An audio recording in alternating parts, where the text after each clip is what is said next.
on a Sunday morning while she was in the shower, her husband said goodbye to his 2 children, yelled something to her while she was in the shower, and then went to the tallest building in Amsterdam and jumped off the building and committed suicide.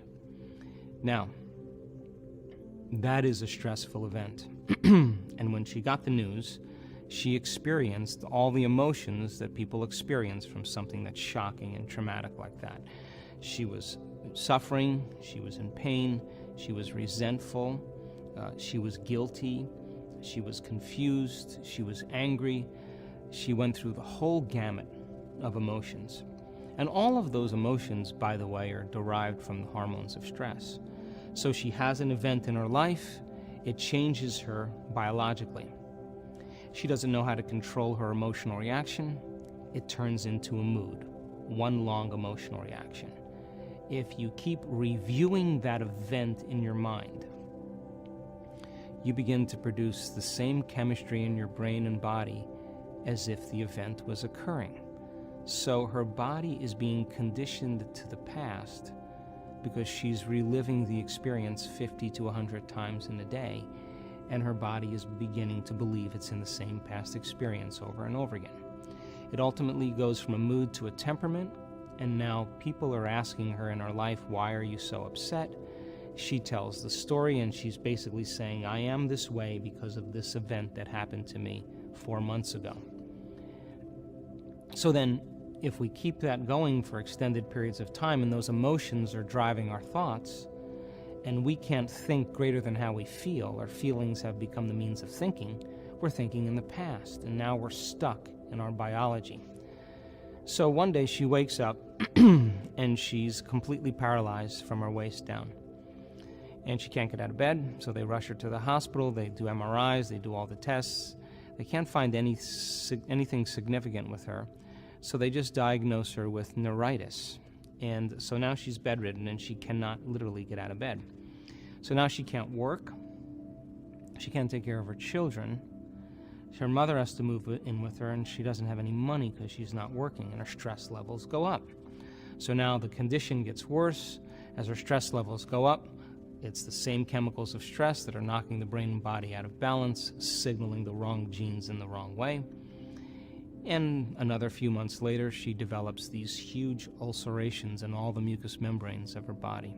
In her mouth, her throat, her upper stomach, her bladder, her vagina, her anus. She's got these huge ulcers. Now she can't eat. And if she can't eat, she's knocking her body now out of chemical balance even more, and it hurts. So now she's spiraling downward. And then she finally starts noticing her symptoms getting worse.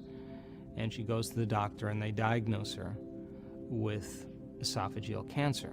Now, the moment she gets the diagnosis of esophageal cancer, now she gets even more stressed, and she's in fear now, and she realizes that her children may not have a mom.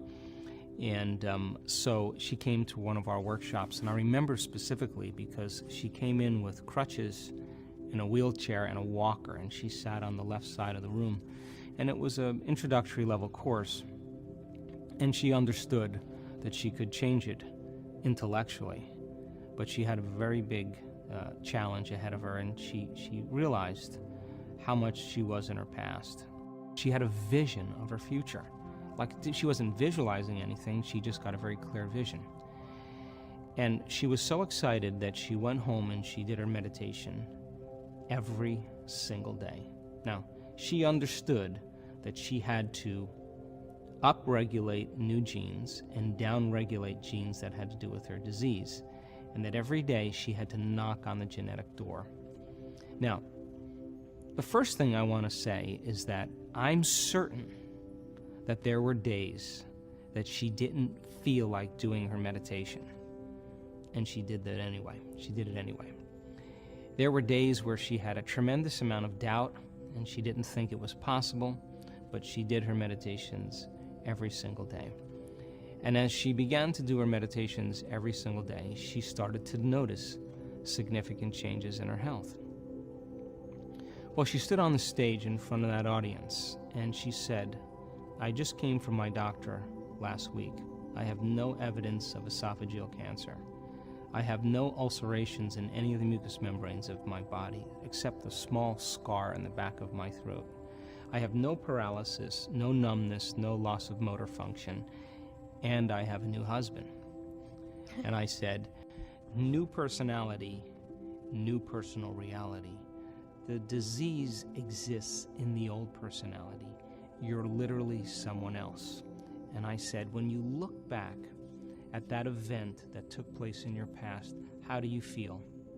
And she said, it was my greatest teacher. And I said, do you have any emotion when you think about that event? And she said, no. And I said, the memory without the emotional charge is called wisdom.